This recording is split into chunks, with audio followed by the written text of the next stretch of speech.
बिस्मिल्लाहिर्रहमानिर्रहीम। कूफा के गवर्नर की माजूली और इब्ने ज़ियाद का तकर्रुर। कूफा का गवर्नर उस वक्त जो शख्स था उसका नाम नुमान बिन बशीर रज़ियल्लाहु अन्हु था। ये हुजूर के सहाबा और खानवादाए रसूल के गुलामों में से था। वह अगरचे हुकूमत के एक जिम्मेदार ओहदे पर फाइज था, लेकिन उसके दिल में उस ओहदे की मोहब्बत न थी। वह उस पर गुलामी रसूल और इश्क़ हुसैन को तरजीह देता था। इसलिए मुस्लिम बिन अकील रज़ियल्लाहु अन्हु की राह में कोई रुकावट न डाली और खामोशी से सब कुछ गवारा कर लिया। यजीदी हुकूमत के हामियों ने देखा कि काया पलट जाने का इम्कान है, तो हज़रत नुमान बिन बशीर रज़ियल्लाहु अन्हु के पास आए और आकर कहा कि नुमान बिन बशीर रज़ियल्लाहु अन्हु, कूफा यजीद की हुकूमत से निकला जा रहा है। इमाम हुसैन अलैहिस्सलाम के हक में लोग जोक दर जोक मुस्लिम बिन अकील रज़ियल्लाहु अन्हु के हाथों पर बैत कर रहे हैं और तो खामोशी से तमाशा देख रहा है। मुस्लिम बिन अकील रज़ियल्लाहु अन्हु को गिरफ्तार कर और कत्ल करके उनका सफाया कर दे, ताकि फितना व फसाद का इम्कान न रहे। नुमान रज़ियल्लाहु अन्हु किसी कीमत पर भी इस इक़दाम के लिए आमादा न थे।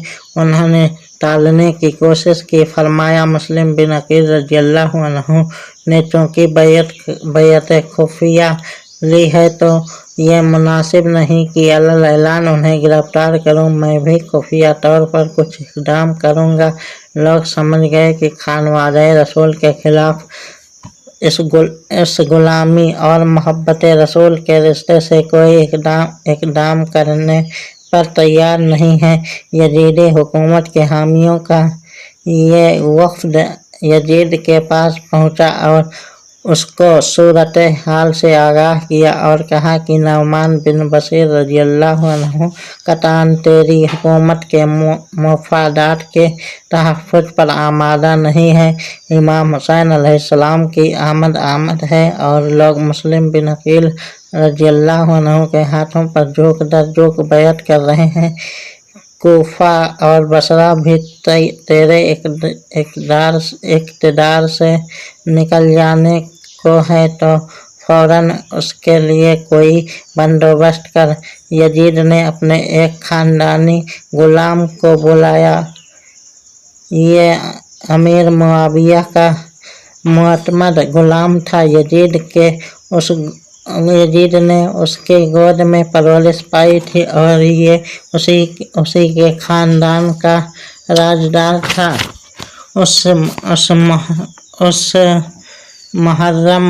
महरम राज से पूछा कि हालात ये हैं कि बता कि मैं क्या करूं।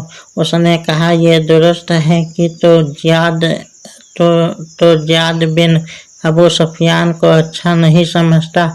तेरे बाप अमीर मुआविया ने ज़ियाद को तेरे दादा अबू सुफियान का बेटा जाहिर किया था, लेकिन लौंडी के बतन से होने के बिना पर तेरे बाप ने उसे गवारा न किया और हमेशा हकीर नज़रों से देखा। फिर जब तेरी तख्त नशीनी का वक्त आया, तो ज़ियाद बिन अबू सुफियान ने तेरी तख्त नशीनी की भी मुखालफत की, तो उस वजह से भी उसे अच्छा नहीं समझता और उसके बेटे उबैदुल्लाह इब्ने ज़ियाद को भी उसी निस्बत से बड़ा जानता है। लेकिन मेरी राय यह है कि उस आड़े वक्त में जिस तरह उबैदुल्लाह इब्ने ज़ियाद तेरे काम आ सकता है और उस फितना व साजिश को जिस तरह वह कुचल सकता है, कोई और उस मुहिम को कामयाबी से सर नहीं कर सकता। फ़ौरन कूफा और बसरा की हुकूमत उबैदुल्लाह बिन ज़ियाद के सुपुर्द कर दे और नुमान बिन बशीर रज़ियल्लाहु अन्हु को माजूल कर दे, ताकि इब्ने ज़ियाद अपनी सख्त पॉलिसी की वजह से उस साजिश को कुचल दे। यजीद को ये मशवरा पसंद आया। उसने फौरी खत के जरिए नुमान बिन बशीर को